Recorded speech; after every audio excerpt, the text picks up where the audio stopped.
오늘 본문은 여호수아 22장 10절부터 20절까지 말씀입니다.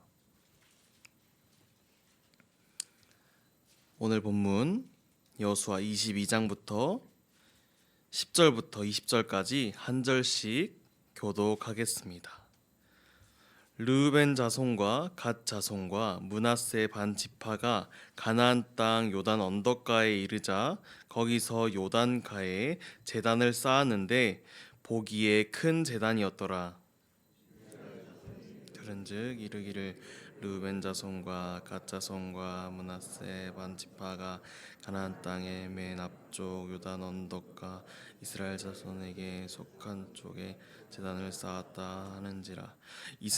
이스라엘 자손이 이를 듣자 곧 이스라엘 자손의 온 회중이 실로에 모여서 그들과 싸우려 가려 하니라.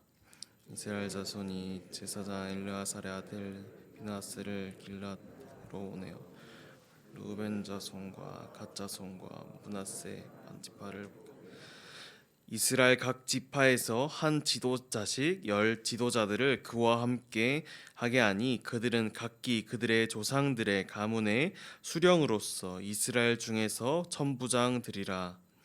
그들이 길르앗 땅에 이르러 르우벤 자손과 갓 자손과 므낫세 반 지파에 나아서 말하여 이르되 여호와의 온 회중이 말하기를 너희가 어찌하여 이스라엘 하나님께 범죄하여 오늘 여호와를 따르는 데서 돌아서서 너희를 위하여 제단을 쌓아 너희가 오늘 여호와께 거역하고자 하느냐.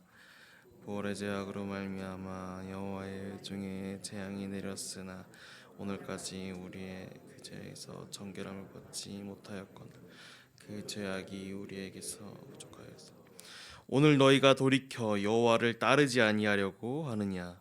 너희가 오늘 여호와를 배역하면 내일은 그가 이스라엘 온 회중에게 진노하시리라.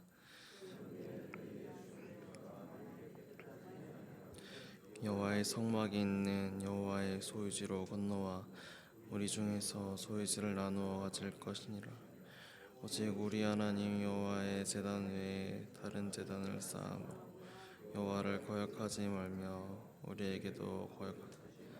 다 함께 읽겠습니다. 세라의 아들 아간이 온전히 바친 물건에 대하여 범죄함으로 이스라엘 온 회중에 진노가 임하지 아니하였느냐. 그의 죄악으로 멸망한 자가 그 한 사람만이 아니었느니라 하니라. 아멘. 오늘 본문은 이스라엘 백성들 사이에 벌어진 오해의 사건을 다루고 있습니다. 오늘 말씀을 통해서 신앙 공동체 안에서 오해가 생길 때 우리는 어떻게 해야 하는지 오늘 말씀을 통해 함께 보고자 합니다. 이스라엘 백성들은 가나안 땅을 정복한 후에 르우벤 지파, 갓 지파, 므낫세 반 지파는 요단강 동쪽의 땅을 받았습니다.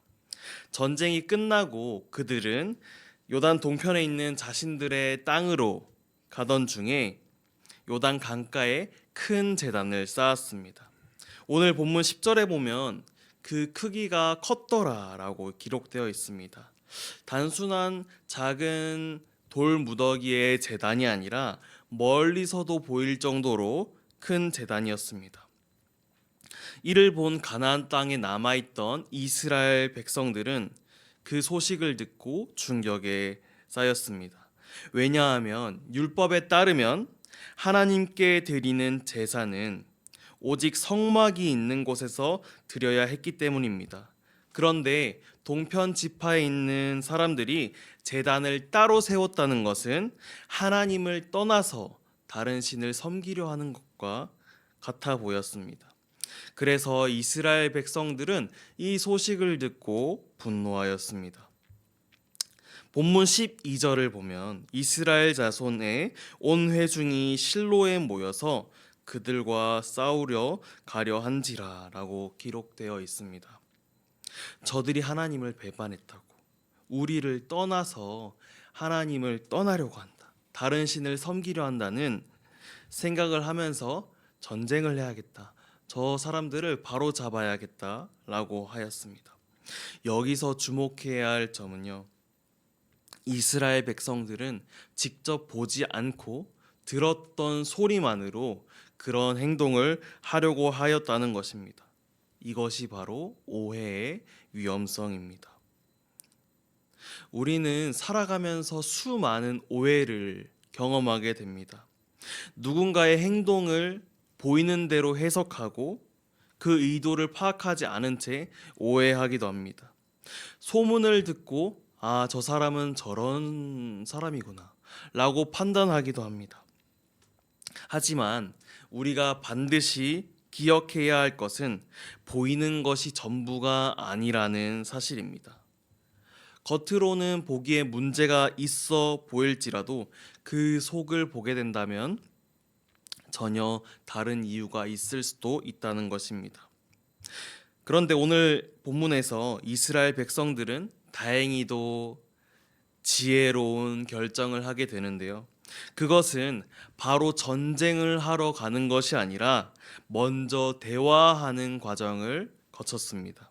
13절에서 이스라엘 자손들이 제사장 비느하스를 보내어 확인하는 장면이 나옵니다.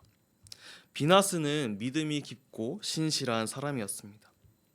그는 각 지파의 대표들과 지도자들과 함께 루벤, 갓, 므낫세 반 지파에게로 가서 묻습니다. 너희가 오늘 여호와를 거역하고자 하느냐라고 물어봅니다. 너희가 하나님을 떠나려고 하는 것입니까? 왜 이런 일을 하였습니까? 라고 그들에게 묻고 있는 것입니다. 그리고 비느하스는 그들에게 그런 하나님을 떠나는 것이라면 하지 말아야 할 이유를 설명하고 있습니다. 17절에서 브올의 죄악을 언급하면서 민수기 25장에서 이스라엘 백성들이 모압 여인들과 음행을 하였었고 우상 숭배에 빠졌을 때 하나님께서 그들에게 큰 심판을 내리셨던 것을 기억하게 합니다.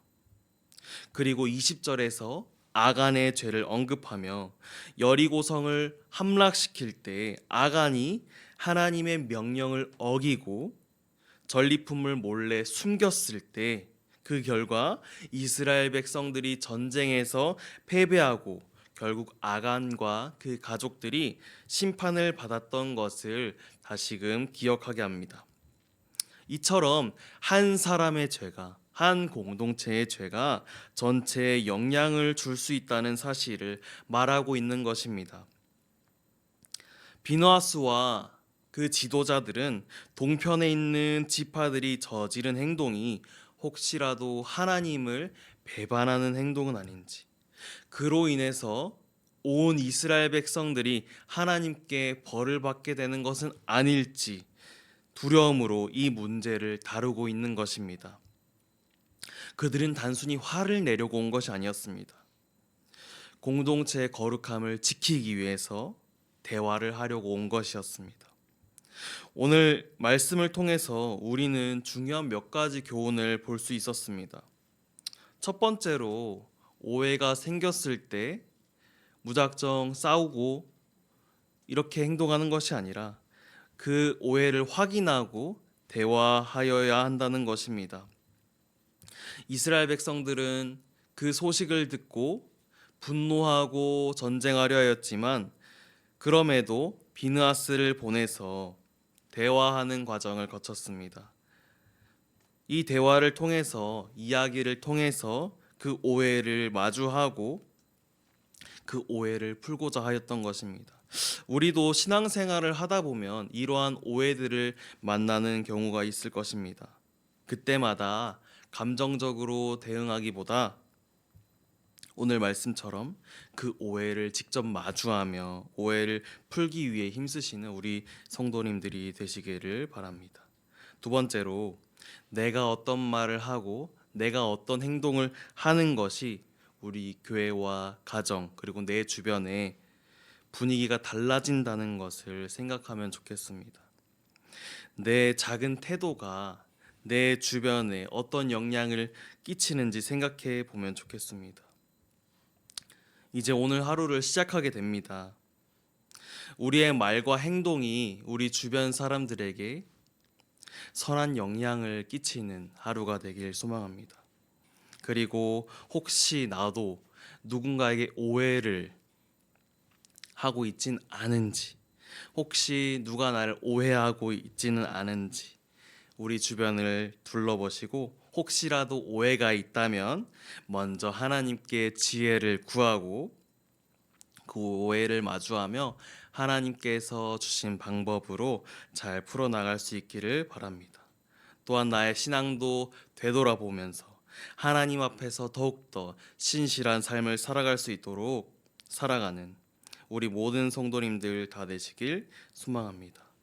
오늘 하루도 하나님께서 주신 말씀을 마음에 새기고 오늘 기도하실 때 우리가 속한 가정과 교회 그리고 공동체 안에서 서로 사랑하며 살아가는 하루가 되기를 기도합시다.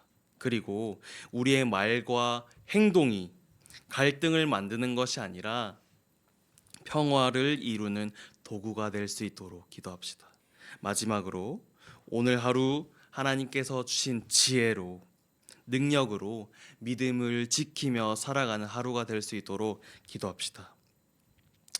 함께 기도하겠습니다. 사랑의 하나님, 오늘도 새벽을 깨워 주님 앞에 나와 말씀을 듣게 하심에 감사합니다.